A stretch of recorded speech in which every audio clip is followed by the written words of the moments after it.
E kuptoj. Albi, një dhe pyetje për ty, çfarë preti sot nga kjo mosbindje civile? Burimi tha është etapa e radhës e një gjëje që është në zinxhir dhe do vijoj, ndoshta edhe ditën e zgjedhjeve ti si jeshe? Problemi është që këtë këngë kemi shumë kohë që e dëgjojmë. Domethënë, mosbindje civile do të bëj i bindur i opozitës. Sali Berisha është i burgosur, rrjati e lartë nga 8, nuk guxon të mos bindet për vete, por bën thirrje për mosbindje civile. Pastaj nga ana tjetër është Shesharake, mosbindje civile me orar, me leje. Domethënë, këta do t'i kërkojnë leje policisë dhe qeverisë që të mos binden nga ora 5 deri në 7, 8 apo ku diun derisa të zgjasë protesta.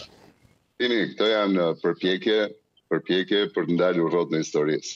Rrota e historisë ecën vetëm në një drejtim, nga shkuar në të ardhmen.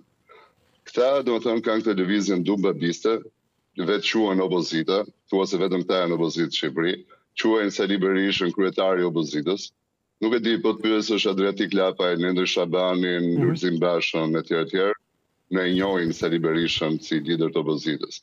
Domethënë, këta luajnë për të qenë opozitë. Sali Berisha do tjetër opozitë sepse e di që nuk mund të jetë pushtet. Dhe protesta, mosbindje civile, domethënë shumë qesharak si term. Një sekond, mund të bijem dakord bashkë të përdorimi i termit, se për ato për burimin, a është mosbindje civile me orar, por tërheqja e vëmendjes ndërkombëtarëve besoj është arritur deri diku me ato çfarë ka ndodhur. Për treguar çfarë mendon Shqipëria, ata e dinë, por padyshim duhet një gjë për të tërhequr vëmendjen që dëgjoj.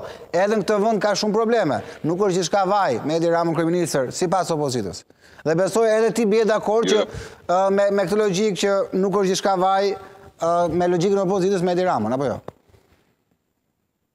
Jo, me këtë logjikë unë bie dakord që nuk është gjithçka vaj, që kjo klasë e korruptuar politike duhet të shporret nga skena, duhet të liroj skenën.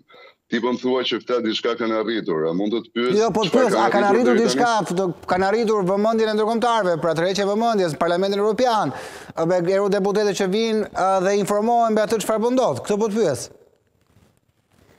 Thimi, në Parlamentin Evropian edhe po të shkojmë të dy nesër mund t'i takojmë 3-4 deputet. Këta janë deputet kuvendit Shqipërisë, sigurisht domethënë, ju jepet pak vëmendje. Mirë, por ne dëgjojmë çfarë thon këta që shkojnë nga Shqipëria, nuk kemi pasur një deklaratë deri tani. As të deputetëve të Parlamentit Evropian, as në një rezolut Parlamentit Evropian, do të thënë rezultat nuk ka. Mos themi që ka pak rezultat, nuk është korrekt. Rezultat nuk. E kuptoj. Kjo një pjesë e opozitës themi që këtë betejë po e bën kundra Spakut, Sali Berisha del dhe e thot troç drejtë mori. E thot troç. Ne duhet të çpojmë Spakun këtë band kriminale, këtë organizatë mafioze etj. Domethënë lufta bëhet kundër strukturës posaçme antikorrupsion. Burimi. Sepse ka fitur në Ed Berisha nga Mbarova. Ka futur në burg Ilir Metën dhe goditja pritet vazhdoj.